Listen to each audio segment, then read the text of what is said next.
Okay, I'm on with T Pocket. And as I like to start with most of these interviews, T Pocket, I'm just going to ask you one startup question. What is it like to be you? What is it like to be me? For the most part, pretty bland. I'd say my life's pretty unexciting, but there is occasional periods in my life where I get to experience things that are very exciting, like driving really fast cars, jumping things on dirt bikes. Uh, I spent some time in the army, so I got to blow a bunch of stuff up.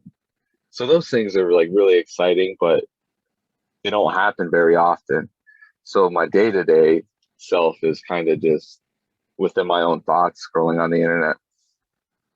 Hmm. So, I mean, I've seen a little bit of the stuff uh, that about the cars and stuff. Tell us a little bit about like the cars. Like, why are you so attracted to fast cars? Well, when I was really little, like 4 years old, my grandfather would take me to these car shows, and he knew a lot of people there. So pretty much every weekend, I got to go get a free ride in like a fast old muscle car, and that just kind of got me obsessed. They look pretty, they sound awesome, and who doesn't like going fast? Yeah, I get that. And then, so you blew stuff up in the army. How was the army? I spent 5.5 years in the reserves as a combat engineer. So what I really love about the army is, at least as a combat engineer, I like fighting tactics, like being able to maneuver as a team and conquer buildings, territories, um, just overcome obstacles. Part as a combat engineer is like blowing obstacles up so other troops behind us can get through these obstacles, or even building obstacles so the opposing force can't get to us, as in blowing like trees into the road or blowing holes in the road. There's a bunch of stuff I learned, but it pretty much has no use in my day-to-day life. Yeah. One time I went down a Uh, rabbit hole of battle fortifications where, yeah, people like it was talking about, okay, what happened to the foliage in this area? Why, how did it change? And they were like, well, they cut down all the trees and like kind of sharpened them, or I guess it was Civil War. They cut down all the trees and then pointed them tip forward. So all the soldiers coming up, I think this was a Confederate fortification. All the Union soldiers coming up would get caught in the like foliage, and then that would make it easier to shoot them. I was like, okay. yeah, there's a bunch of interesting stuff, like booby traps, finding tripwires and stuff like that. It's not really taught today, but jungle warfare was interesting. Like what the uh, the Vietnamese did in Vietnam, they built like these holes in the ground that they would hide. That they would have these spikes of whatever they could find, just any spike they could find. They would just cover it with their own feces. So when the American troops came running by, they'd fall in these holes, and they just get they wouldn't if they didn't die from the spikes, they would die from the infection. Gross, but Really also so gross. smart. Yeah, it's like very primal. It's a very primal way of fighting, and it worked. Yeah, it makes sense. The thing that like your human feces, the thing that you normally have to be careful about, to not be careful in these moments. Is that kind of what you liked about war? Is things that you normally had to be careful about or not say or, you know, kind of filter? Suddenly there was like a place for them.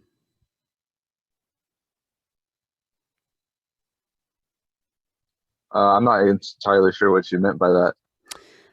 So like let's say normally we can't kill people or think about killing people, but then if you are in this Oh, but if situation, yeah. yeah, the It, army pretty much just gears you like for that. Just like they kind of like dehumanize the opposing force.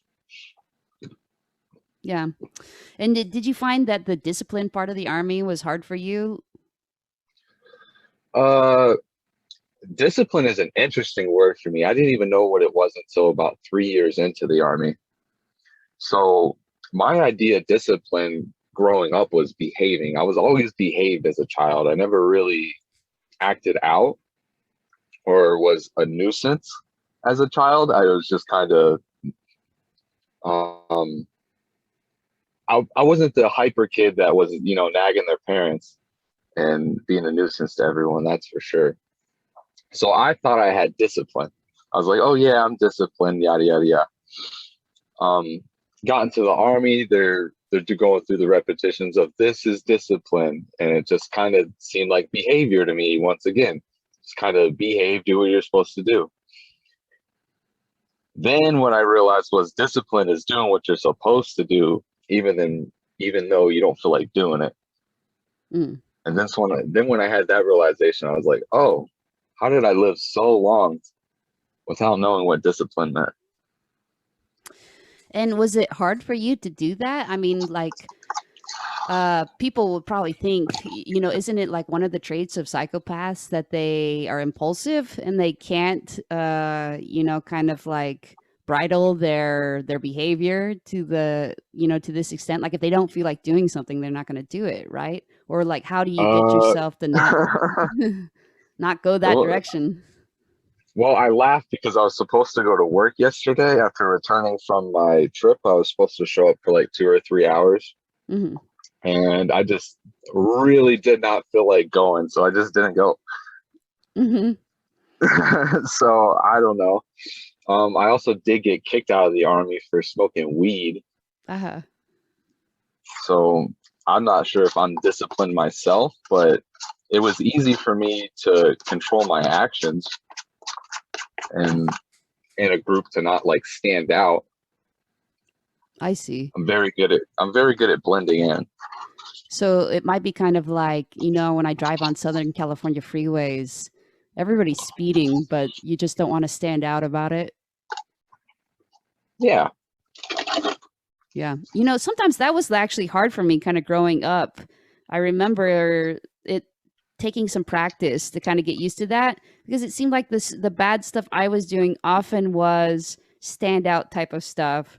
And like what normal people would do bad stuff or something, but it'd be like, well, that's a very reasonable bad thing for a child to do, steal and then kind of lie about it. It wasn't like a reasonable thing for a child to do to like sneak into someone's house and like make ransom videos of their stuff. Yeah, that's pretty wild. I had friends that would do that, but they always ended up getting in trouble. So I was just like, well, there's no point in getting in trouble. If I want to do something, I want to know I can get away with it. Hmm. So, like, what would be an example, either childhood or adult, if you don't mind sharing? Um, well, as an adult, okay, so I'm very annoyed by, I guess, crackheads or drug addicts. I live in a not so wealthy community here in the wonderful state of Ohio, and there's a lot of crackheads. So I had a buddy living with me, and I was training him to join the army. And there was these crackheads that would sell drugs every day, and either the dealer or the customers are coming back and forth every day, all times of the day. And the seller always used some like clapped out. I don't know if everyone knows what the word clapped out means, but clapped out's, on its last leg, this Ford Explorer. So it's loud, it's annoying. I hear it every hour on the hour. Me and my buddy take it upon us. We're like, we're gonna deter these crackheads. So the first thing we did was cut their valve stem. Hmm. So if I cut their valve stem, they got to take the wheel off, take it to a shop. They got to pay someone like $50, and it takes like 2 or 3 hours at best. We did this at 3 in the morning. We wake up at 10 in the morning. Here comes this Ford Explorer. I'm like, damn, these crackheads are resilient. Yeah. so the next so the next night, I went on Google and I looked up the make and model of the vehicle, and I looked out, where the radiator drain was. So me and my buddy set up a little plan. I had like some kind of like army tactics involved, I guess. just some general stuff, just some places to be if things happen at X, Y, and Z. And they don't sleep. They don't sleep. So we get to the house at the next night, and the lights are on. People are walking outside, and I just kind of scurry real fast, leg real close to the ground, get all the coolant out, run away. Never seen that truck again. It just sat there. Really? So you think they started it and then the engine blew or something? Yeah, I think it blew and it got towed home, and it just never moved again. Oh, wow. This is so like, I mean, people listening to this might be like, okay, I kind of get this. You're annoyed with the crackheads, but it does seem like a lot of work. Like, so it's not that you're lazy. It sounds like you're actually pretty like industrious. You like got into the army. You're making enough money to like buy these cars or borrow these fast cars or whatever else you're doing. Uh, so like, like what is all that about? I guess. Mostly it was about the excitement, just me having another friend doing something crazy. Hmm. So I mean, that's what it's most about. I don't like doing anything by myself, so I would never do anything like that just on my own. It'd be pointless. And There'd why be is almost no that? fun to it. Uh, I'm not sure. I just never really had it's like if a tree falls in the wood and no one's there to hear it, did you hear anything? So that's kind of how I feel when I'm by myself doing things sometimes. It's like no one to resonate what's going on, Yeah. no Yeah, one that's to share the experience with. that's interesting. Did you ever have like an experience of like not liking to be witnessed though? Witness me, like the style of what is that? Glory Road, Mad Max Fury Road or something. The like I went through a phase where I was like I don't want anyone to like watch anything that I'm doing. I want complete privacy, of like my thoughts and actions because kind of like I wanted the freedom of people not being like, oh, didn't you say this other thing yesterday? Like, didn't you say the story went a little bit differently? I just wanted like the almost like cosplaying. I wanted to cosplay at my life and be whatever I wanted to be in whatever moment. So have you ever experienced that as well? I kind of experience something like that when I go to new places. So when I go to new places, like I try to be like the best face that I can be, and people kind of figure me out as I go, which I think is kind of normal when for anyone. Yeah. But when I get mad is when like I'll let certain people know certain things, and then I know they went and told those things to other people about me. That I don't like. I Mm. don't like when people do that thing. So it's like taking my innocence away per se. I like to carry a very innocent self. That's the And face I like to carry. is it because you resonate with that innocent self, or because it makes it easier to kind of move through life socially? I think it's just there's less consequences when your appearance is innocent. People aren't going to take as much out on you. Yeah, that is kind of true. It's kind of funny, like definitely as a female, like somebody who's at least ambiguously ethnic, but mostly white seeming, probably female. I think that there's been a lot of consequences I haven't gotten just because it's like the innocence seeming. And it is kind of funny how people ascribe motives and intent to things. I've always kind of not liked that. I don't like it because it was the flip. When the book came out for me, it was like suddenly everybody's like, there was one person who was like, you ruined my life. And I was like, you are, like a friend. You're more than an acquaintance, but like, you're not in my intimate circle. So how did I ruin your life or whatever? But I think everybody would just kind of like look back at every interaction that we had and be like, everything must have been sinister. You know, even like really normal, professional, like straight minded people or whatever would be like, some of them were like nice enough to, like, good enough friends to kind of acknowledge it. Like, I don't know if you were manipulating me the entire time when you would just, like let me borrow like reams of paper when my printer would run out. It's like, I guess so. Yeah, I don't even know now. Now that you mention it, maybe I was the entire time manipulating you. So it is kind of interesting, and it was funny because for a while too, I was able to kind of live like a more double life. There was like the book life and like things that people would say about that. And then there was, I'd still had like a normal kind of career on the side. And sometimes, the walls will get blurred every once in a while, and there'd be like often some problem. I was fired multiple times for being like psychopath minded or whatever. So there'd be like disruptions or something as people would find out stuff. So it's been really interesting. I mean, probably for like 4 years, I kind of experienced that. And then I've just gotten more and more out about things. And I don't, it's still kind of a situation where I'm like, does this person kind of made a weird illusion? Do they know this or that? And that's the sort of thing that would have like driven me crazy, I think, when I was younger, going through that phase of not wanting anybody to know anything about me. And now it's like, I don't know what they know about me.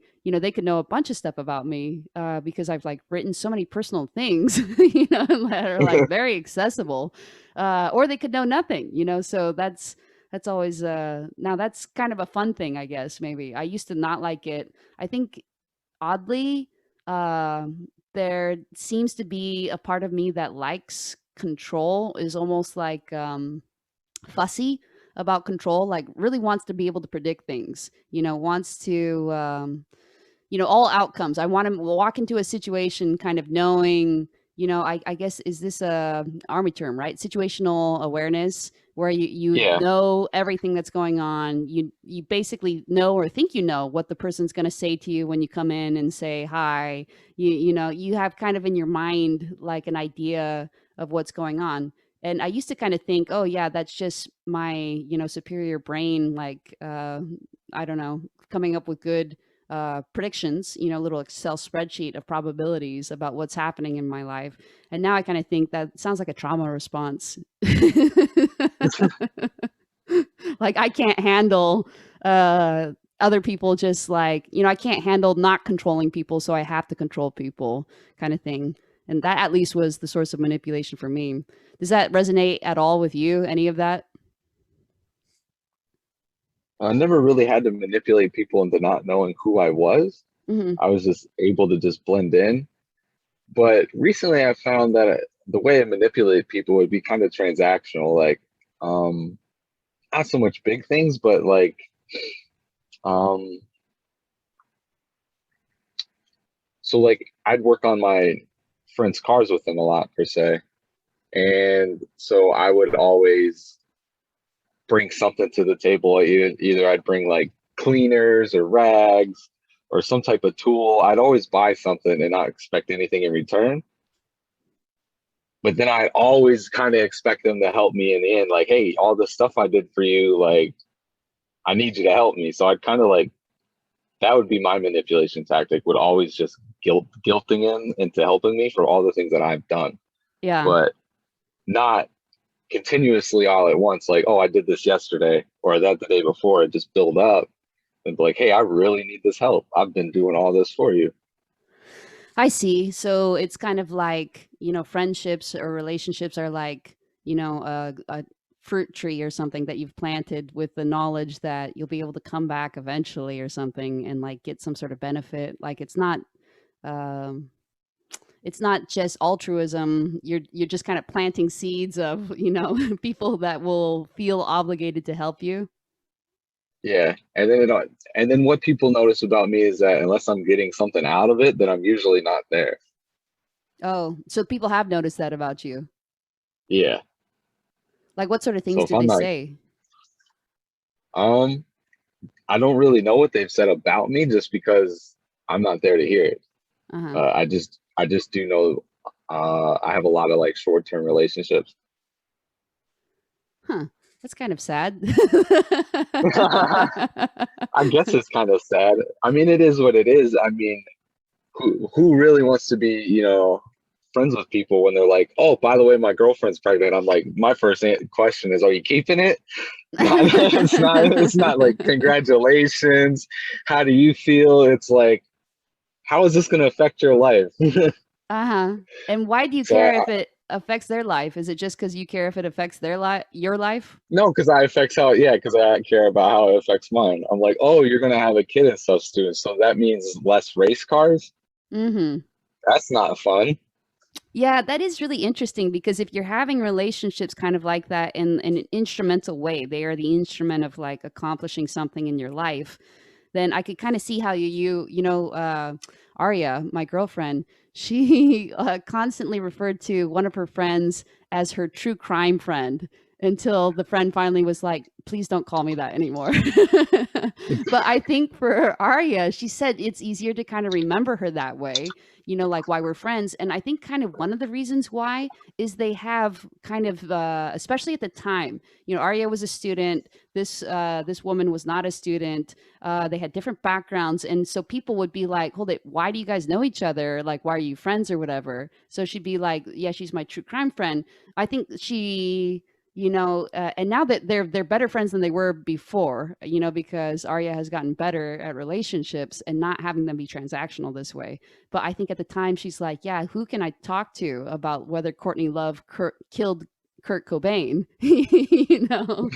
uh, if not the true crime friend or something. So that's what it was essentially. But then there's like, I mean, like people have stuff happen in their lives. They have people die in their lives, or they have this stuff happen, and then yeah, it is like if he's someone's just your car friend, someone that you like race cars with.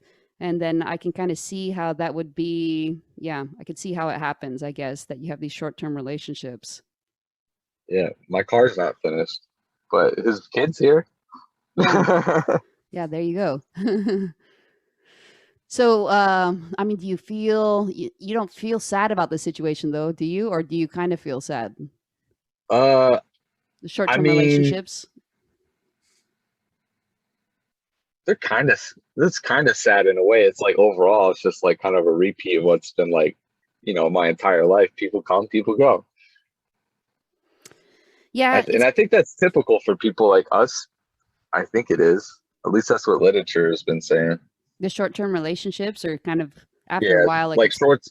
Yeah, even from like childhood, parents leaving, divorcing, stuff like that. People coming and going, inconsistencies. yeah, and I kind of think that it's a little bit consistent too to kind of not care about it at first. Be like, well, who cares? I remember, specifically, I made good friends with the people I lived with, my first year of college, and then I kind of was like, oh, I made such good friends with my roommates here, and they were like, hey, do you want to live with us next year? I was like, no, I'm going to live with different people, you know, because I'll certainly make friends with those people, almost like people are fungible. Like all you have to do is put a quarter in the machine and the gumball comes out. I was like, oh, all you have to do is live with people in college and they become your good friends. So let me just like, I have these few people that are good friends, then I'll add more. Hopefully by the time I graduate, I'll have like 20 good friends or whatever. That was like literally like the math. It kind of reminds me, do you know that joke sometimes people say of, it's a joke slash riddle, so I'm totally going to botch it because I kind of don't remember what the riddle part is. But a woman goes to a funeral, right? And then she meets this guy. She really likes him. She doesn't get his phone number or whatever. She's like, "Oh man, bummer," So she kills her cousin. And the question is like, why did she do this? And the answer is she's a psychopath, right? Clearly, I maybe that was part of it at the beginning or something. Yeah, I think I've heard that one before. Like, yeah, she killed her cousin or whatever to get the dude's number again or something, Yeah, right? to have another funeral. She's like, well, I guess this guy is family or something, showing up at a funeral. So if we just have another funeral, I mean, that really was how my mind worked. I mean, obviously I wasn't killing people, but yeah, I really was kind of like just collecting people in a way and just thinking, okay, here's, I was able to get friends this way, so I'll just keep doing this thing to get more friends. So yeah, when I was younger, it didn't bother me, and I mean, if those people reached out to me or on Facebook or whatever, I'd be like, "Hey, how's it going?" I still think about them sometimes, about their lives and their struggles or whatever. But it's odd that I didn't kind of think, yeah, I'll just maintain these friendships, I'll just Yeah, I invest never. even more and maintain these. Instead, I was like, let's kind of move on. So maybe it wasn't even my preference to have long-term relationships. I certainly didn't do things to maintain them very well. Yeah, I'm definitely not a person that like reaches out. Like I'll even leave like family on red and stuff all the time. Like I don't really care for messaging. At Yeah, least family members and stuff. Like my friends can message me all day. We can have a conversation, but I really don't care to, have small talk. yeah, why not? I just don't. I just find it pointless. It annoys me. It's like just talking about what everyone already knows. It's like it's hot outside today. It's like, yeah, the weather's hot. Hmm. And I guess it's like a social lubricant for other people. I also hate small talk, hate it. Sometimes I resent people for forcing me into a small talk conversation. I'm like, oh, or I'll not look forward to an event or something, being like, this is going to be just complete small talk. I had to used to have to go to these legal conferences, and I loved presenting like my research and whatever. But then the small talk afterwards, I was like, okay, but that's like the social lubricant. I guess that's just like, hey, if we do enough small talk, I actually have a funny story about this. Somebody tried to small talk me. So after the book came out, right? And then all this stuff happened. It was crazy, whatever. But then I still went to one more conference because I had already, like put the money. I looked into it. I was like, can I get a refund on this? And no. So I was like, well, it's in Vail or something. I don't know, Aspen. I don't remember now where it was. It was in the summer, but I was like, yeah, I've never been there. Everything's non-refundable. I'll still go or whatever. So somebody was small talking me, and they're like, hey, did you hear about the one professor who wrote this book about being a sociopath? And I was like, I am that person. And they were like, oh.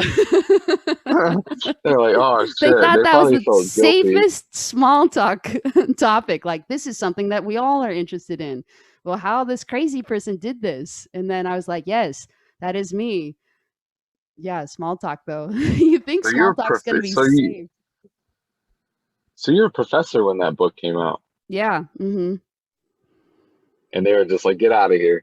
Yeah, they kind of were like, and to me too, it's interesting because uh you think you kind of know the world, you think you kind of understand, you think you kind of predict things. That was always like my kind of go-to like safe space, is just feeling like I could predict things and there was like certainty. And then I kind of got bored with it. That's why I kind of ask you a little bit, like with your relationships, are you sick of having short-term relationships? I mean, I never did get around to asking you that, but like, are you at finally a place, because for a long time I was like just fine with the way I was living. Then I got to a place though where I was like, I would like to try something new. You're right. It is kind of like wash, dry, repeat, or whatever about a lot of things, because like I guess that's what makes it kind of a disorder, is just that it is what do we say, kind of consistent. Like it keeps repeating, the things keep repeating, you keep having the same situations, and then maybe for Yeah, some people the situations are still fine, and I'm always like, that's great. Or maybe the situations are awesome for them. You're like, whatever is going on with your life, that's great, that it's awesome. So I don't want to say disorder, and just like I guess more like order. There's just an order that things tend to go in.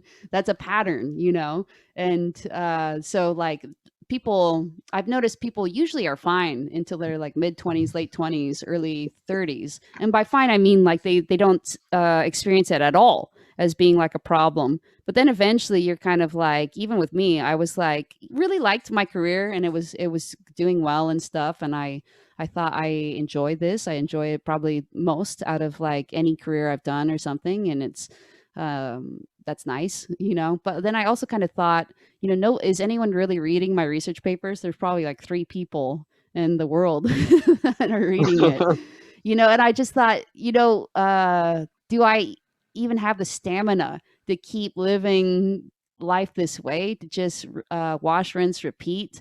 And so I kind of was like, maybe there's something more important I can be doing than just kind of this comfortable life that I've built for myself that may not even be sustainable because honestly, look at my history, job history, relationship history. It's probably if I keep going along that cycle, if I keep going in that order, it will get messed up somehow.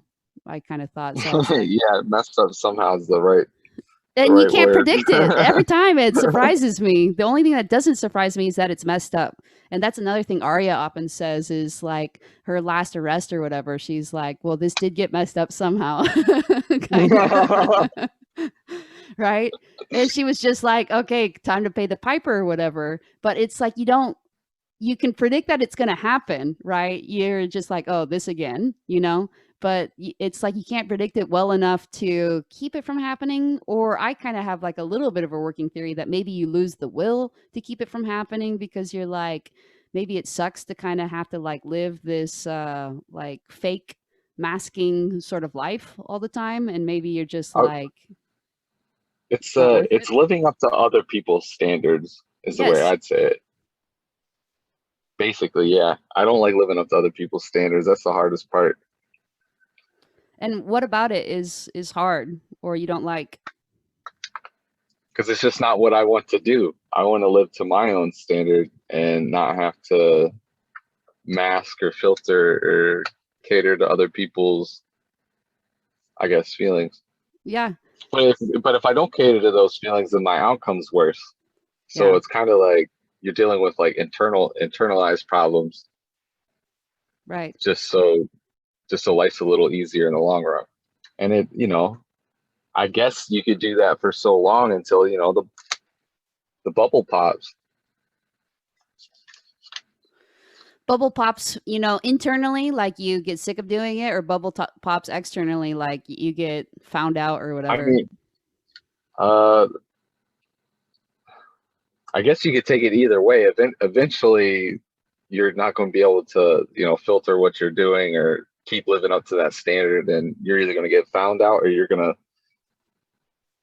pop off yourself, I guess. Yeah, I think that's another good point because, when I was younger, my brain has gotten so much worse. I can tell just in the past few years, it can't remember certain things, it can't think as fast. It needs much more sleep or whatever.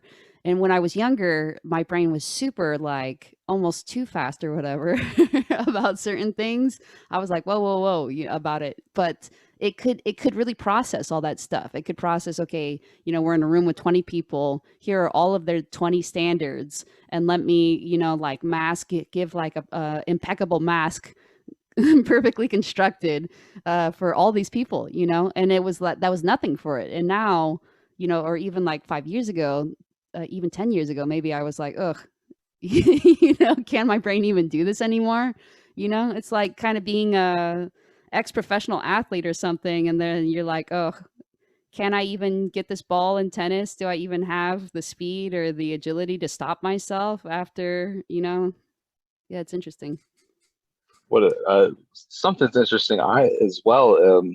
So I recently started working in car sales, and one of the biggest complaints from my coworkers is that they have to wear this mask that we talk about all day at work, and they call it acting. They're like, you're pretty much just wearing a facing acting all day here, is what Mm, they tell me, and I'm like, oh, little do you know, I know all about this yeah. masking and acting. It's tiring, isn't it? Yes, it is tiring. It's not like it doesn't it take energy. It does. And they're complaining to me like, oh, this is so tiring, I can't wait to just get home and unwind. I'm like, yeah, I can't wait to get home as well, and then mask right next to my roommate. That's awesome. Yeah. Is there anybody that you don't feel like you have to mask around? uh my ex-girlfriend, but she pretty much just cut me out of her life, so it's one of those things. Man, that is very sad.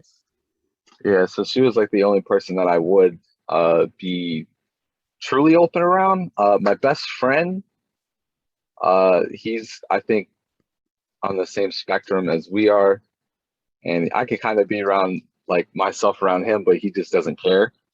So like if I'm having personal issues, he just doesn't care. It's Hmm. like he can give me like 10 minutes of his attention, and he's like, all right, I can't listen anymore. You want to go do something fun? Yeah. No family. Like there's no uh, possibility of. my mom, I Mhm. guess. I have a good relationship with my mom. I could probably be myself around her, but I'd rather not. You know, it. Sometimes I'll give her like an inappropriate effect, also known as an appropriate response. Like she'll be like, "Oh, hey, by the way, I paid your car payment this month. I'm kind of a little broke because of it." My response would be, "Well, I didn't ask you to pay my car payment for me. Not, oh, thanks, mom, so much for helping your so loving son out." Hmm. Yeah.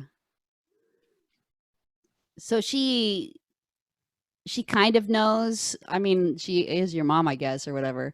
But Yeah, I guess she sees that I don't have like empathetic tendencies and that I don't give the right responses. does she get like pissed when you have these like inappropriate quote unquote responses? No, no. Sometimes I can see that her feelings get hurt, Right. but never that she's like pissed off.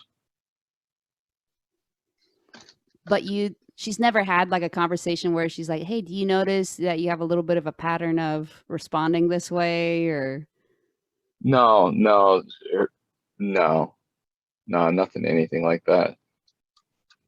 The only thing that she does get on to me about is just like being irresponsible, not like taking care of like little bills that I don't care about. Like I had a $7 like toll ticket that they snapped my license plate from. I'm like, Mhm. I'm not paying that. She's like, it's $7. I'm like, I don't care how much it is. Someone's gonna have to be out there and to write my ticket. I ain't paying $7. Mhm. Yeah. So it's just little irresponsible things like that. Letting like I'll let my mail pile up, stuff like that. Yeah.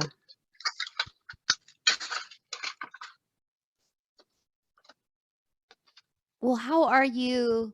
I mean, like, so you kind of started talking about like what is it like a little bit your experience? You say you mostly just stay in your own little box and like scroll. That I mean, have you always been this way, or has that been kind of a gradual shift? Uh, I really started being like to myself when I was 12. I found an online game called RuneScape. So Hmm. I spent, from 12 years old to probably about 18. So those 6 years I spent mostly online, just like playing video games. I did have friends and I did like, do the normal teenage stuff in the summer and stuff. I went out and stuff, but it's raining, 9 months out of the year here, or at least cold and per partic partic damn it, I can't say that dumbass word. Precipitating. Hmm. Yeah, so it's mostly precipitating around here like most of the year, so I'd be inside. And then when I was 18, I got a girlfriend. That was my ex. As of now, everyone knows her up in the Discord. Hmm. Um, so we mostly just it was like us against the world, basically, is how I treated that relationship. So we didn't really socialize all that much. But then she broke it off. Yeah. Oh yeah. She found someone that has emotions, and there she went.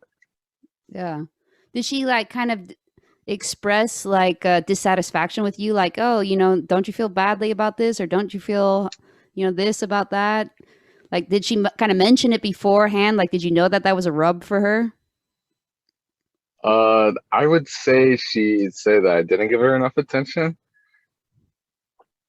Um, no communication whatsoever. If she ever tried, basically what I told her was, if you have problems with, like, if we're having problems, just go talk to your friends about it. Just like if you're having problems with your friends, you talk to me about Hmm. it. So I mean, that's very unhealthy. I didn't realize that was an issue. Yeah. So what would you do differently, I guess, if you could like do it over again? Like what have you kind of learned since then that you would practice Uh, instead? to not be so selfish, extremely selfish. So like if she was sick or something like that, and she was like, I would like on okay, so I would want to like make her soup and do all those nice things and be the person that takes care of her. But if I give her the soup and she's being a complete asshole, then like I'm probably taking the soup away. Mm, yeah. So it would be kind of still about me, even if I was taking care of her. So part of you kind of like knows enough to know that where you fell short, but you still don't really have the motivation to want to be different, even if you were in that same situation. Uh,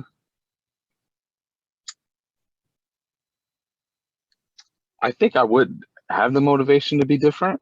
Hmm. I think it'd be more than just being just selfish. Um, I just didn't think of a lot of dumb things, like emotional things, like that emotional people need, like they need someone to talk to and all this stuff. Yeah. I understand that part. Yeah, that part's kind of like I was talking to somebody recently, a child who had killed his cactus, right? Clearly from overwatering. But you can do the same with other plants, underwater or whatever. Like every person's different. They need like a certain amount of sun and water and stuff. And sometimes it just happens really naturally.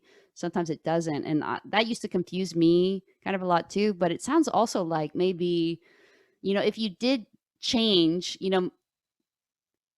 I don't know, it would be hard because you would want the change to come from I guess there's kind of like two different ways that I have changed, in life. And I'll kind of ask you like which change do you think it would be for you? So there's one change that I do where it's just like, okay, I'm taking in information from people, their reactions and stuff. I know that what I just said, about X or something, they didn't laugh about the way I expected it. So now I'm going to shift, my humor. I'm going to shift my conversation style to be like more whatever else instead, right? So that's sort of like very superficial change, which is like mostly a behavioral change. And it's just like, hey, it's masking, right? So that's why I'm Yeah, kind of thinking when it's like, well, would you change the way you are in relationships if the thing that you liked about that relationship was you didn't have to mask?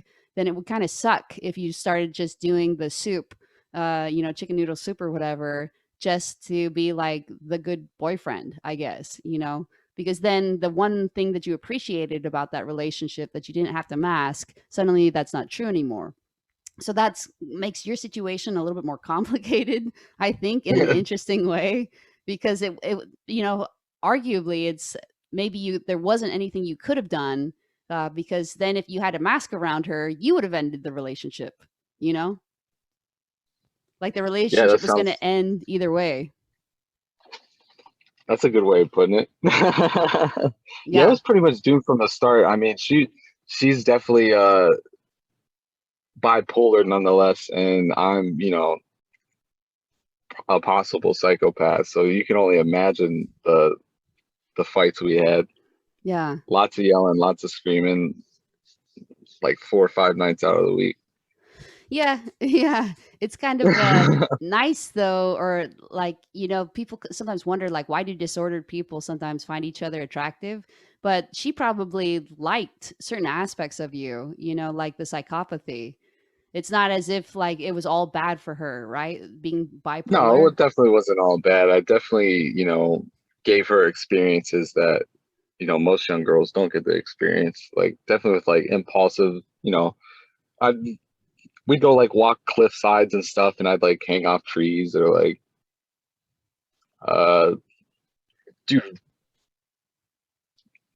excessively dangerous driving and, like I said, like fast cars that, most people don't even get to ride in themselves. So uh Mhm. there's definitely like a lot of places and things that we got to do that most people don't get to. Yeah. And she always liked those adventures, she'd call them. Yeah.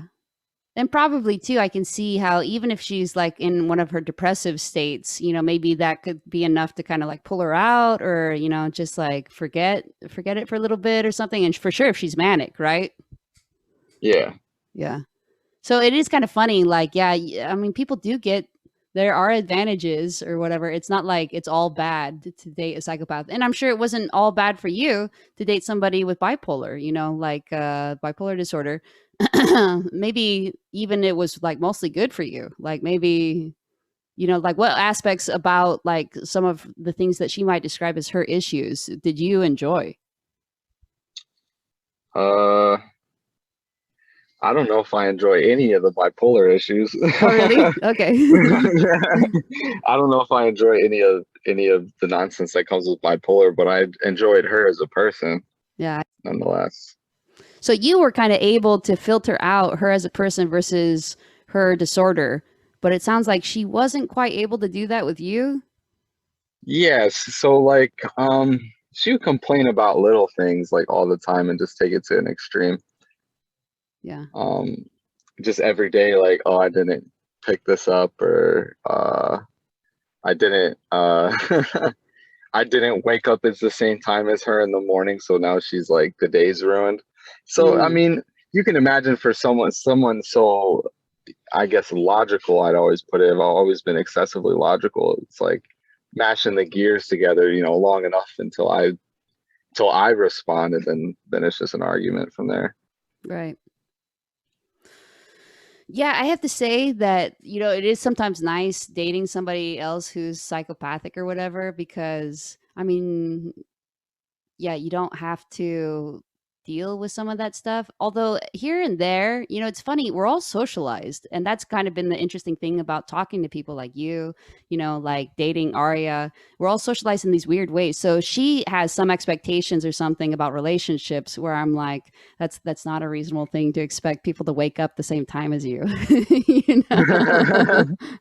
I remember when I was little having like an idea that people always orgasmed together during sex, that was just like a feature of it. And then when I like was like a, late teenager or something, finally, maybe even early 20s or something, realizing that that's not true or something, and just being like, what?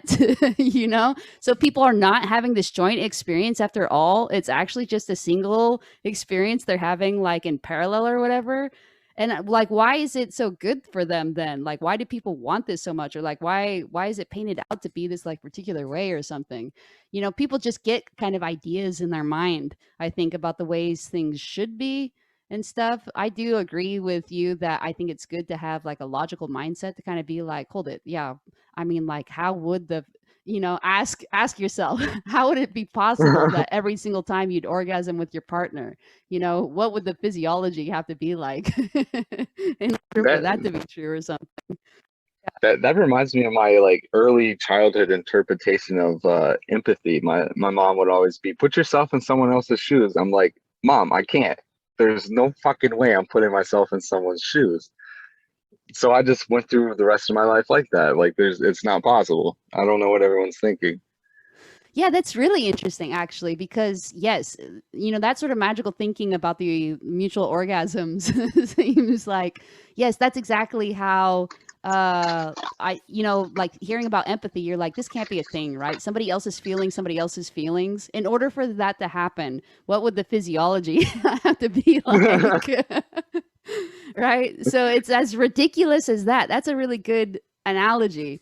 Yeah, you're like, this can't possibly be happening. There has to be something kind of like unspoken that's really happening, but for some reason everybody's pretending that this is what's happening. That was always my assumption about empathy. There's only like there's only like a couple things I may possibly have empathy for. Is I don't know. There was an when I was like 5 years old or something. I think it was like the Eminem's Curtain Call CD. Mm. Maybe it was before that. Uh, he said something about slicing his gums in one of the lyrics, and I was like, "Ooh, that doesn't feel good every time he says that lyric." And that Hmm. was probably the most empathetic response I ever had in my life. Yeah, that's interesting because I think I think that one's like the most probably physiologically whatever because we vomit, right? When we smell vomit, and they think the reason why is because like you probably, you're all eating the same caribou or whatever, your tribe, Yeah. evolutionarily speaking. And if somebody else vomits, because they're sick, then you should probably vomit too because it's going to make you sick as Ironically, well. I don't have that response as everyone else. I can smell whatever, like so like with empathy where people are like I can feel other people like as we just talked about. I would also have that feeling when people would watch other people throw up and then throw up themselves. I'd be like, Oh, why are you throwing up? That yeah. just like that doesn't make that never like resonated with me. I was like, oh, why? Why are you throwing up? So Yeah. I never had that I guess that response. Yeah, and it does kind of seem to like empathy. Man, it kind of does seem like the other weird thing. It's nice and stuff, and I'll give you a nice story in a hot second. But you're also like, doesn't it just kind of make everything about you? Someone throwing up rather than being like, "Hey, are you okay?" You're also throwing up. You're about you, you know, or even your experience about slicing the gums. Like it's almost like you couldn't help but like think, okay, about yourself, and what it would feel like to have your own gum sliced. Yeah. So I think people are really weird about empathy. They don't have, maybe, well, maybe I'd love to get somebody who's like, you know what, I want to straighten you out about empathy. I'll tell you what it's really like. Yeah, feel free to email me or something if you're like this and you'd like to correct us because I don't mind being corrected. But here's like a kind of a cute empathy story, and it was like I still kind of don't feel effective empathy. That's one thing that hasn't kind of changed through therapy. But I do feel my own emotions better. I can feel them better. I can identify them better. And I think that I have gotten more open minded about like the experiences of others. Like my cognitive empathy has probably gotten better because it's not just anymore about using it to predict people's behaviors or reactions, but to kind of actually understand people a little bit better, in more of an open minded way. But so Aria also has been seeing a therapist, kind of going through like a similar cycle. And when we first started dating, she was like super cold. I mean, if I wasn't psychopathic myself, I'd be like, wow, this is like almost disturbingly cold or something. But since I understood, I was like, I can see that she calls it lizard life. If she's in Yeah, lizard lizard life, life. yeah, then it's just stripped down to its like most basic kind of survival. She's just like chugging through on whatever it is that she's doing, and she's not reflecting on anybody's feelings, not her own feelings, not even experiencing her feelings, whatever. But so at the beginning of the dating, then it was like, yeah, she'd do like all these crazy things. We would do all these crazy things that she was mostly into, and it did have to be kind of like a lot of stimulation or whatever. So one thing that we kind of got into together is like riding roller coasters. And then one time we go to ride these roller coasters though, and she sees we get like the fast passes or whatever because she doesn't have the patience. We're standing in line, of course, right? And so we're just what do we say, like basically shotgunning this roller coaster, like ride it like 20 times in a row or something. And we were able to, yeah, ride 20 times and there was this one woman who looked like she was kind of in her 80s. Now we call her roller coaster lady. And she just she stood in line for 3 hours to ride this ride. And so that's why Arya noticed her is because the whatever. Then we went the next week to the ride again, and I think it was also on like a Tuesday. So this roller coaster 80-year-old lady, and she had a different shirt on, also a fan shirt of a roller coaster. It was like the name and photo or picture of another roller coaster, and she was there again. And for some reason, that just like floored Arya. She was like could not even now, like she doesn't it's like a respectful thing for me to not even mention roller coaster lady because it's such a triggering, emotionally triggering thing for Arya to think about, this poor old woman who's obviously oddly a roller coaster enthusiast, and like where does she even live? And she's just, everybody else in line is like doing the games and their phone and like getting antsy, and she's just like standing with like this look of like joyful anticipation on her face, roller coaster lady, for 3 hours just to ride this one ride, and she comes like every week or whatever to do this. And it's just like this simple pleasure, and that she's sacrificing so much. And Arya kind of like not felt bad, but just like felt like, does roller coaster lady appreciate this roller coaster more than Arya does? She started kind of wondering, if this was like whatever true or something. And then it's kind of become like, she I don't think she ever experienced something like that, to just like honestly do the work required for a simple pleasure, and to still just take pleasure in it, and not be like resentful of the work or trying to game the system or whatever. It was just like this thing that Arya had never kind of considered or experienced or even conceived of the possibility of that somebody might be like that in the world.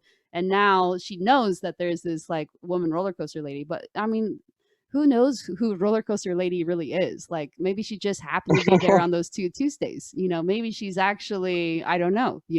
Like we've just kind of imbued her with these characteristics. Who knows? We never had a conversation, but she always says, if I see her again, I'm going to buy her a fast pass. I'm going to ride on all the rides with her together. Like, what, she will probably love that or whatever, to have the fast pass or something. And I'm like, maybe she doesn't, honestly, if she's choosing the 3 hour wait. Maybe there's something to the way that normal people sometimes do things that is better than the way that we always think, oh, stupid to do it that way. Better to just cheat the system, or to try to exploit it Yeah, in this way. cheat the system. Yeah, I did I did have the FBI show up to my house in my teenage years. I thought it was a good idea to try to become an online hacker. nice. So I spent about 3 months online in like 2011, 2012, trying my best. And I used a program called Black Shades. And if you go on Google and you look up this Black Shades rat, is what it's called, RAT. There was like 274 searches done, and I was one of them.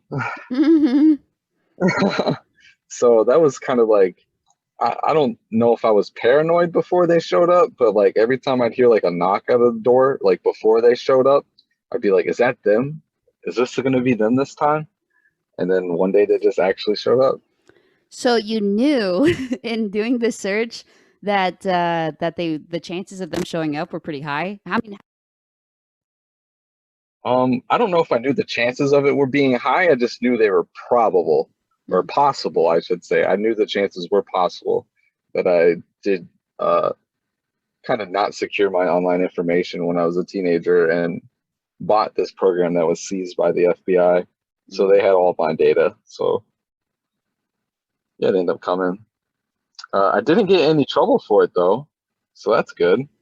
probably used the program, but they weren't able to trace any illegal activity or not any serious. Maybe just because you were a teenager, honestly. Most of my activity was taking like online gaming currency and not actual money, so I think that's why I got away with it. Mm. And then, so was that the end of your like hacking career? Yeah, I pretty much gave it up after that. I tried to do it again a couple years later, and then I had some like connectivity issues, and I just figured my internet service provider blocked some of my access. Yeah. Yeah, it is kind of interesting, like the cheating, the gaming way of going through life. Even sometimes, like in good ways, like I think of this like time, it was like when, I don't know, like Star Wars something, or like a Lord of the Rings, or like one of these blockbuster things came out. We're all going to go see it as a family. And then like last minute, my sister-in-law says she's going to come or whatever. I'm like, okay, that's 20 tickets. We need 21. So I go to like buy a new ticket. They're like, oh, it's all sold out. And I'm like, I'm sure it's not like sold out, sold out. I bet there are seats still in there, especially since we're like this group, we'll be able to, like, somebody can sit next to somebody else. Normally that would be an empty seat or something. So I just bought like a ticket for like whatever else, Garfield the movie or something, and then I was like, this will be fine, whatever. And then we go up to the line, and there's like even somebody at the front. It's like so exclusive. They're like, we don't want you sneaking into other theaters or whatever. Now, I didn't predict that was going to happen. I think that's the first time I experienced that, is somebody like monitoring the entrance to the specific theater that's showing the movie, checking your tickets. And I was like, well, I'll just like slide the Garfield ticket in with the rest, and he'll count them, and bam, done, or whatever. Or he won't even count them. He'll just be like, this looks like a stack. This looks like a group. Often that happens. You get used to that with a big family. It's kind of nice. So he does count them though. And he's like, hold it. What is this Garfield one? And then I'm like, what? What is this Garfield one? I said 21 tickets for like whatever the big Yep. blockbuster movie is. Garfield, I mean, somebody clearly effed up on this, like that sort of. And then the guy was like, well, you need to go to the front. So I was like, yeah, I'll go to the front. So I go to the front, and I'm like, hey, guys, I bought 21 of this like blockbuster movie, and you guys give me a Garfield. And they're like, oh, we don't know what happened there. And they're like, well, just kind of like give them this note or whatever. So they give them the note, and some people, I always think some people would have just stopped somewhere along here. Not like doubled or tripled down, been like, oh yeah, and now I'll go back to the ticket office. Same people that should probably recognize me as being the one who bought Garfield. Right. I was like, I don't care. Like, they're just movie people, They're just like, I don't know. That's just like in my family, if there ever had to be like a situation where we just need somebody to game or cheat this particular system because the system just kind of like, doesn't work for us right now. Yeah, I was that person. And I do think that's like maybe an advantage of having psychopaths in your life. But it is kind of interesting. I think at least Arya, and maybe this will be an interesting question. Like, people used to ask me, like maybe a decade ago, like, if you could change, would you change? And I always would answer. I think I even answer this in the book. I say like, yeah, because I'm just, like it would be a new thing. Like I had grown aware enough to realize that there was some value to kind of like living like life the way that everybody else did. Arya kind of feels the same way. She answered the same way. And I think that's why she's like going through therapy, is because she's like, well, after like living lizard life and like gaming the system life, let's try to live roller coaster lady life a little bit, or see what that might be about. Just, you've lived half your life one way, and then maybe you don't mind living half your life kind of a different way, just for even variety. And how do you feel about that, Tea Pocket? Um, I don't know if I want to like feel empathy per se, if that was something that would change. Um, but I would definitely wish I could enjoy things more simplistically, like Yeah, Roller Coaster Lady. yeah. I find everything to be just mundane and boring, so it really takes a lot to get me excited. And are you kind of like, I mean, is it insensitive to use the word junkie? Now, you said crackhead, so maybe you don't have a good finger on the pulse of that. But like, are you kind of like a junkie about it? Like, has it gotten worse? Like you said, it takes you a lot to get you excited. Does it take more than it used to, or is it still pretty much the same? Oh, for sure, it definitely takes more. Like, I don't know, it's like anything. You do it once or twice, it's really fun. You do it 10 times, it's still kind of fun. The 100th time, you're probably bored of it. Yeah. Yeah, it's interesting. Yeah, same. There's some roller coasters where that's not true, but yeah, most of the time, yeah, it is true. Yeah, I even think kind of you run out of new things, right? Like, so I got kind of into world travel, I guess, in my 20s or something, into like my 30s still. But I've kind of seen all the things that I consider worth seeing. And part of it is like this, I don't have a roller coaster lady view of life. Like, I wouldn't just go to, X cute little quaint city in Maine or whatever and be like, yeah, this is awesome. Spend a week here. you know?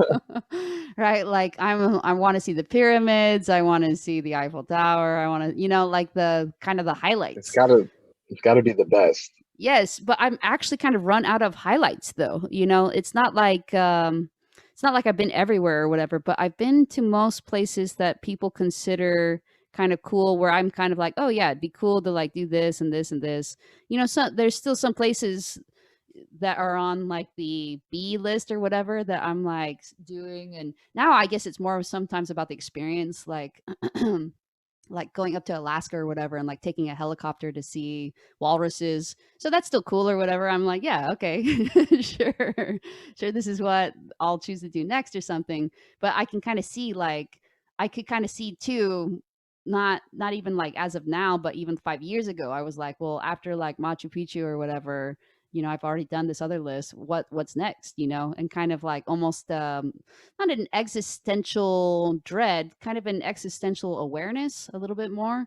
Like, okay, like I'm halfway through, or like maybe even a little bit less than halfway through my life, and what's going to fill up the second half of the life.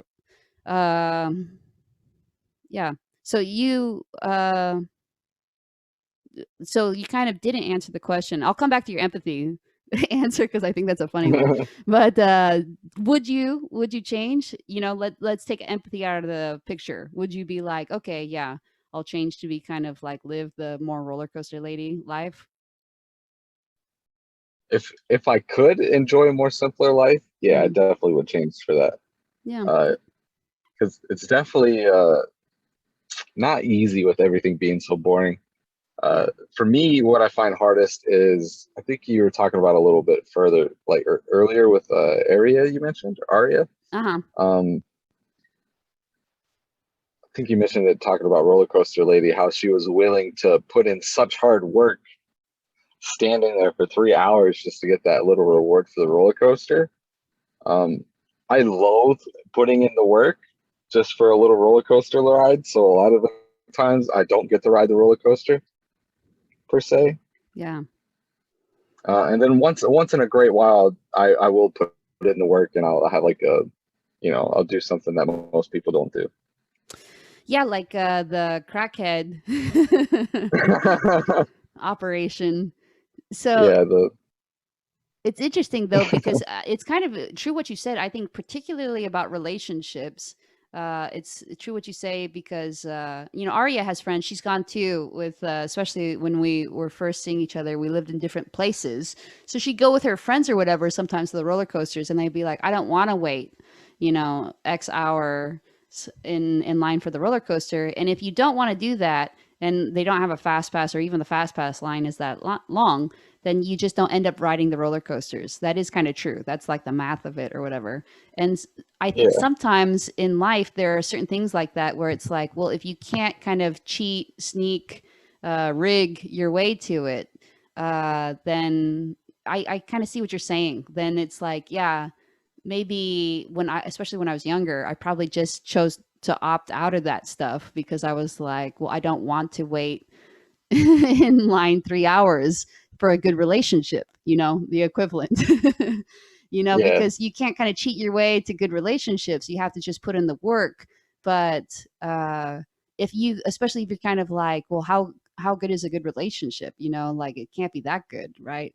And then but I do think you end up missing out on certain things in life just because you're unwilling to do that. And then maybe, I mean, at least this happened to me. It seemed like my life was narrowing. It seemed like, especially in my early 30s, I was fighting against a narrowing of my life where it seemed like, well, I wasn't willing to do this work and I wasn't willing to do this work and I wasn't willing to like keep up this relationship or that relationship or like really progress on this or something. And so then I was just mostly eating at Chick-fil-A. It was like every day Chick-fil-A was the only thing still routinely giving me pleasure. Like go to work or I'm, whatever, and then just had like a really simple, and you can kind of see why lizard life is really attractive in those instances. You're like, let's just reduce it down to like it got very minimalized, in terms of like all kind of annoyances I basically tried to eliminate out of my life.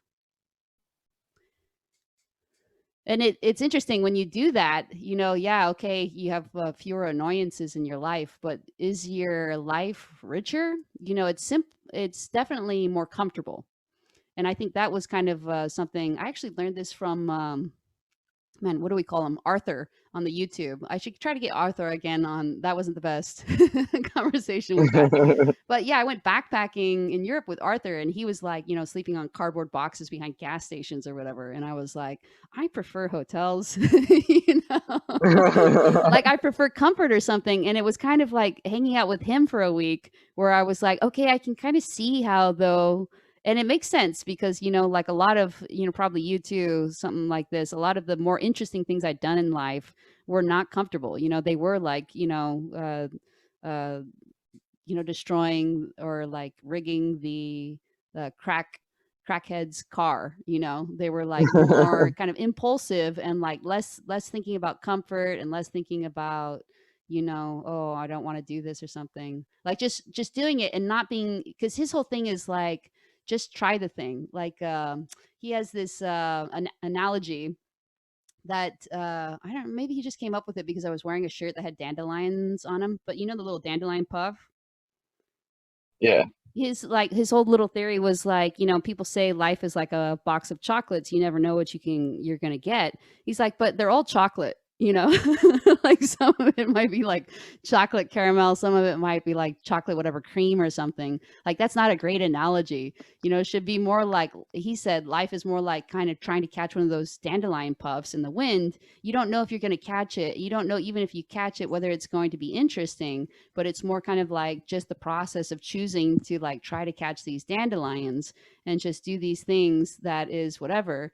And then so if he let's say he goes on a trip or something and he goes on all these weird trips like that involve mostly sleeping on cardboard boxes behind gas stations, maybe it's going to just be terrible. It rains or something, he gets sick, and he won't have enjoyed it, but he prefers to just make those sorts of choices rather than to make the choices like I used to do, which was like go from one career to this career to that, and kind of just like everything's moved and everything's planned and whatever. Like I'm just going to stay in this hotel, I'm going to pre-book this or whatever. That I had kind of gotten in that lifestyle, and it's very different than the lifestyle I had in my early 20s, in which I specifically remember showing up to this workshop, music workshop, that lasted for a week, and I had run out of cash. It was at the very end of a school year. I'd run out of money, and I was like, okay, I only have $80, so I can't even drive my car, which was a muscle car, because the gas is too expensive. So I'll have to take Hey, the can you hear me? bus. Yeah, I can hear you. Can you hear me?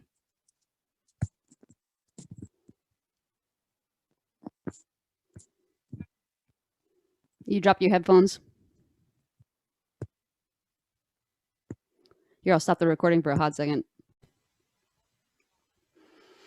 Oh yeah, so maybe you didn't hear this. I'll finish it though for the YouTube people. Yeah, so I knew I had just like barely enough money to like get there, and not enough money to even pay the $40 a day to stay in the dormitories or something. So I was like, I'll just probably sneak into the dormitories and sleep on the couch. That was my plan. So I mean, I went from like that type of person, like playground stage sociopath, to like in my early 30s, like, and then I'll go to this hotel and I'll pre-book this transportation from the airport, so I don't even have to talk to a taxi driver. They'll just have my name on a whiteboard outside the whatever terminal. I don't know.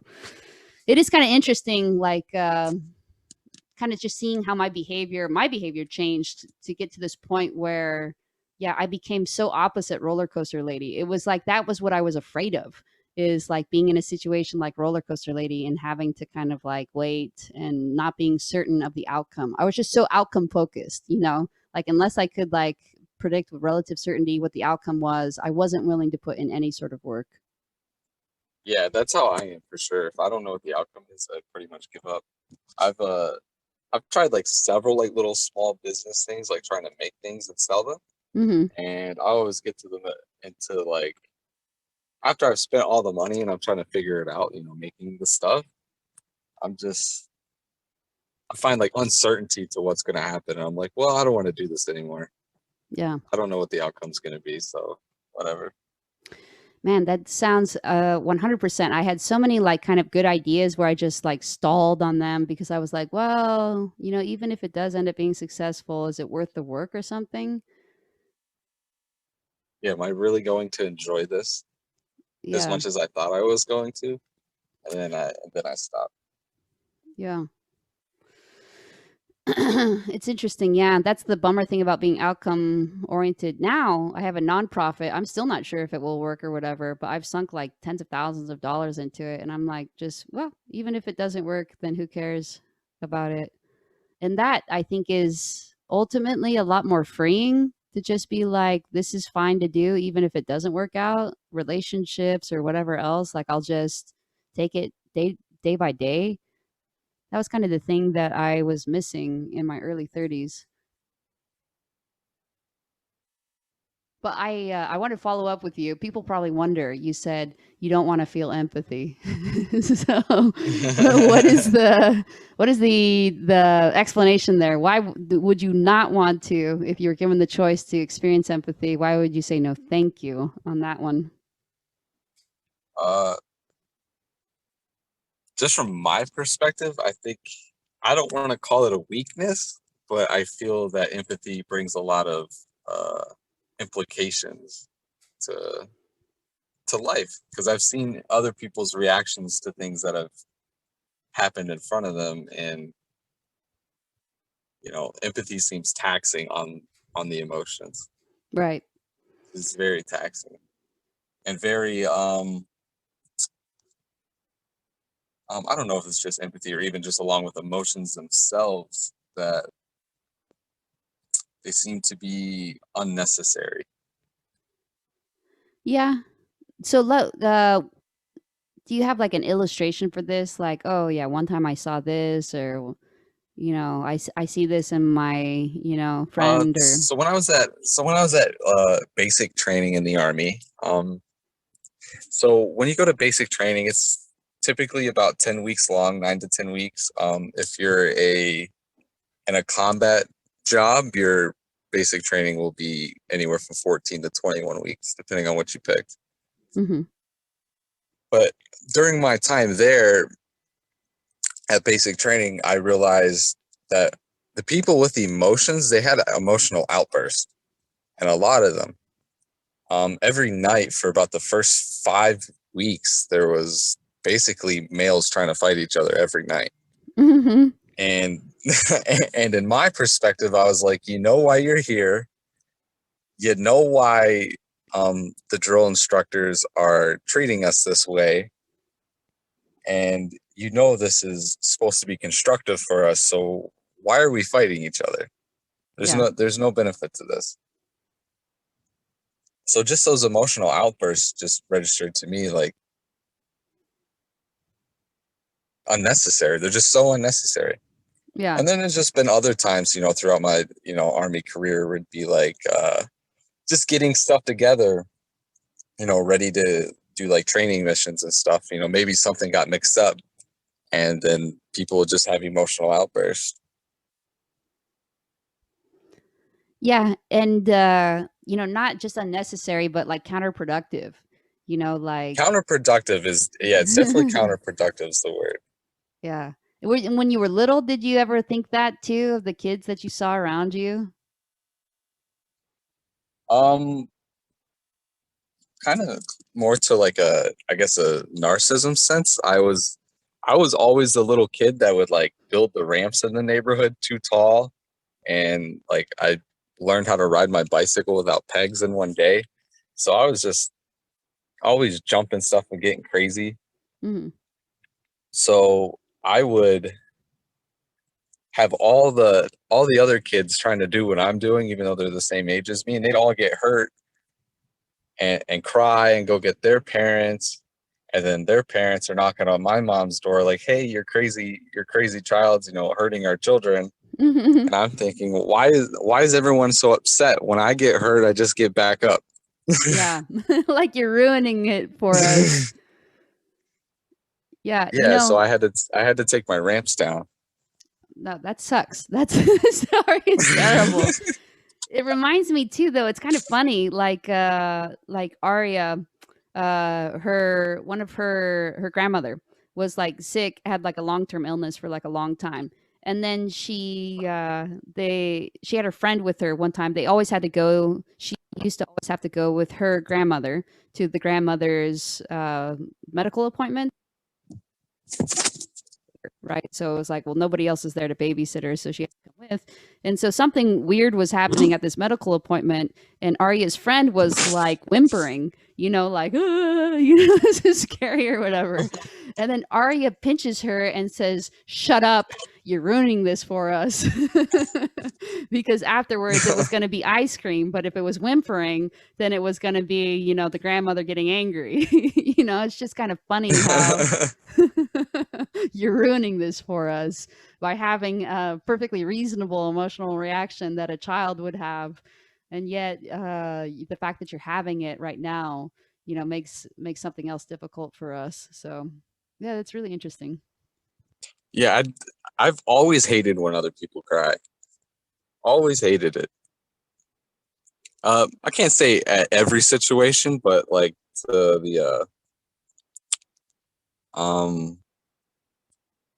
like in unproductive situations. So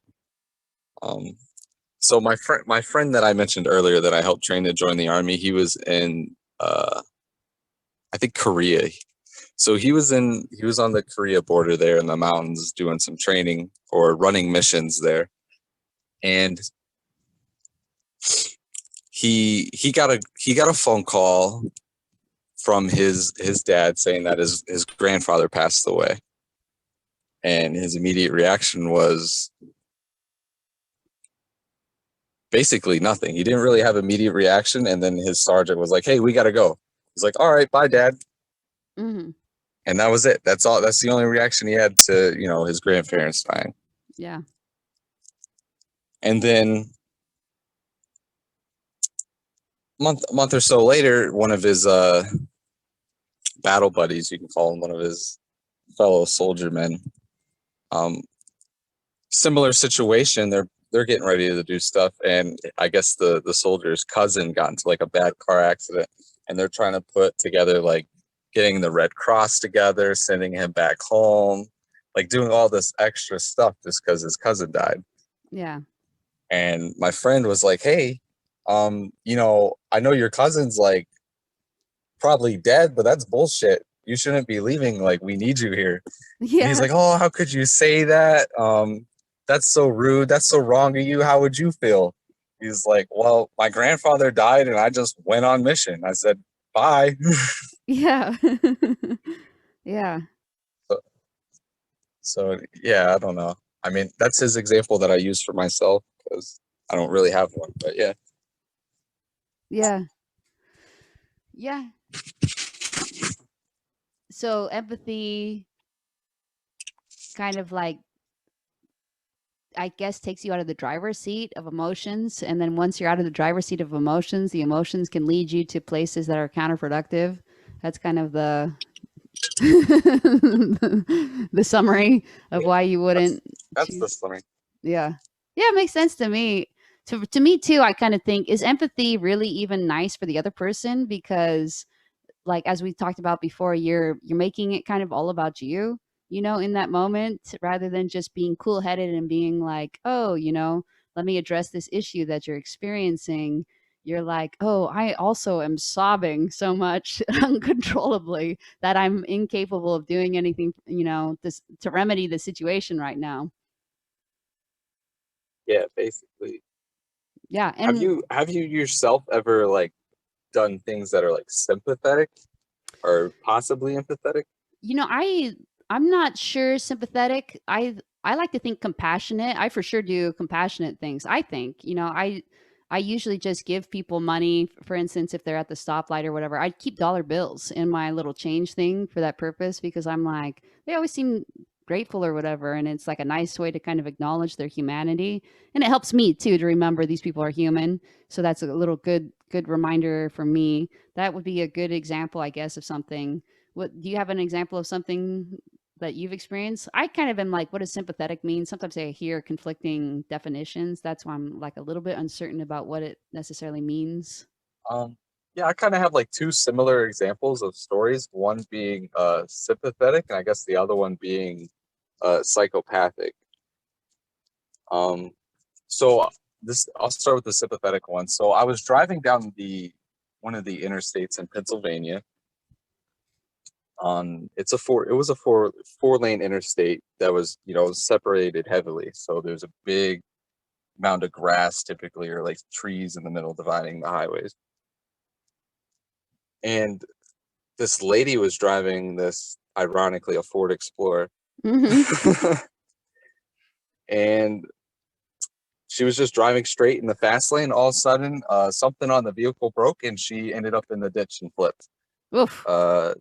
So this was like right as I enlisted into the Army. I was the first one on scene, so I just kind of pulled over and ran to her vehicle, opened the door, which was fighting gravity because the vehicle was on its side. So I'm holding this door up, trying to find this lady that got thrown in her vehicle. And, I helped pull her out. And the only reason why I really pulled over to help her is because I just wanted to make sure that it wasn't her fault for some reason. I didn't want her to be responsible for the damages. I don't know why I felt that way, but I felt like, some innocent person driving down the road shouldn't really get reamed financially because their car broke. Oh, for like insurance purposes? Yeah. So I just helped out for that reason, just made sure she was okay. And like you were the witness to be like, oh, nope, I saw you were doing everything right. No, someone else was like, you know what, we got it. You can go ahead and leave. I was like, well, I guess I don't care that much. She's okay. I'll leave. Yeah. So I didn't even stay around to be like a witness. I just kind of left. That is kind of funny because, the lawyer in me is like, the person saying we got it, you can leave is wrong. They should have at least taken your name and number down. It's funny though. They probably thought here I am helping her, doing this thing, taking charge, and just doing it wrong. Dang it. That's like another kind really of care enough. Yeah, empathy thing where you feel like you're doing the right thing, you're not actually doing the right thing. If you weren't feeling the empathy, then maybe you would have questioned it a little bit more and thought, am I logically doing the right thing? But since you're so confident in your feelings, I guess I kind of also wanted to be like the hero. I guess I wanted to be like the person that saved the lady. I don't know. Yeah, like in the movie or something, like, bam. Well, if you can, you have like a little bit of a superhero ability. Even if she was like all bloodied up or something, you probably would have been like, this is fine. Other people would be like, oh, she's missing her arm or something. And you'd be like, I don't care. I'll get the arm later. Yeah, the Army did teach me basically combat lifesaver. It's a course. It's a basic course, but it's enough to be, treat someone from,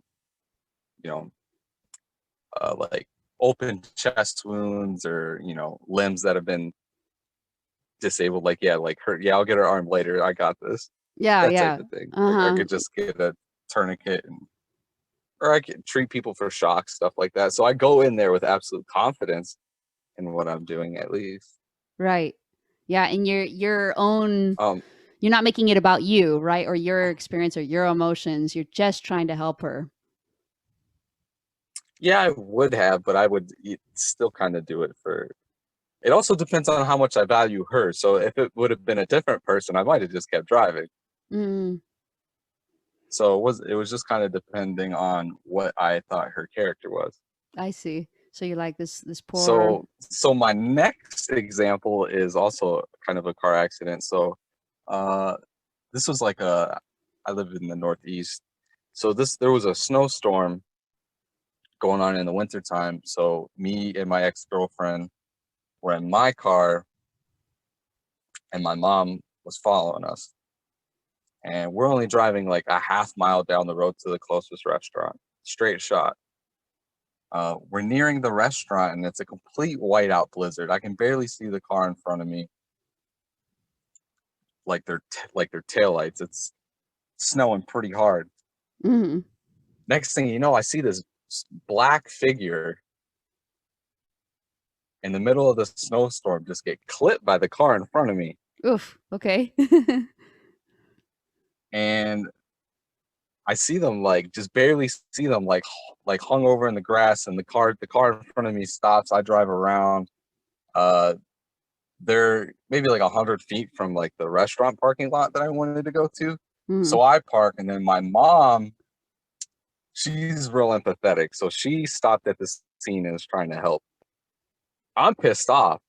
I'm like, this person is so dumb that they're walking across the street in a blizzard wearing all black and it's nighttime and they don't expect to get hit by a car? No, mom, come on. No, fuck them. I'm hungry. Yeah. So I was genuinely pissed off at that person for like a half hour because they got hit by a car. Yeah, that is And interesting. I had to wait. I had to wait for my dinner longer. Yeah, because they weren't innocent. The one lady, you know, her car malfunctioned. That was innocent, but this person, no, stupid. And I think that's what it comes down to. I like to, not that I like to, but I don't like, I don't know how to word this, innocence being taken advantage of, or just, I like to cater to the innocence, I guess. Yeah, I guess I have a soft spot for the innocent. yeah. I don't care for bullies. Yes, bullies. That's one I used to kind of ask. That was one of my questions I always asked people when I was like actually going around to meet them in person about bullies. You know, but I actually kind of think that, you know, this will sound maybe a little self-serving, that psychopathic-minded people are kind of like a little bit innocent too, you know, in the same way, like childlike, you know, even childish in certain ways, you know, and kind of like this, the, you know, like children can, you know, not think about others sometimes and just be selfishly you know, thinking about this, but they're also kind of like carefree, you know, in like this innocent kind of charming way, that children can be carefree. Yeah, I'm definitely childlike, that's for sure. Yeah. I feel like I'm not a day over 14. So I I actually, just become a little wiser. yeah, I just looked at the time. I do have to cruise out. Is there anything that else that we didn't get to that you want to share in the last like 2, 3 minutes? Um, I guess small things. I think some things that people wouldn't expect to be normal for psychopaths. So I was in a monogamous relationship for 6 years, and I've never cheated on a girl, Hmm. and I've also never hit a female either, no matter how mad I got. And I think a lot of media has that portrayed backwards. I think that's a lot of emotional people's dealings, not so much psychopaths being abusive. Yeah, I could see that. I think that's about the only thing I had on my mind that I wanted to add. Yeah, it kind of reminds me of the one, I think I call him a paratrooper. I forget what the name is that I used in the YouTube, but he was also kind of about honor. He's like, yeah, I've just chosen honor or something, and it's easier for him to follow it because he doesn't get kind of emotionally caught up in a situation, so he can just keep using his value system, you know, and it's not disrupted by emotional outbursts, as you called them. Yeah. Well, it was really good chatting with you, and hopefully we'll get you on, you know, in several months later to see how things are still going. If you're still in your little box scrolling, or if if there's been any change to your status.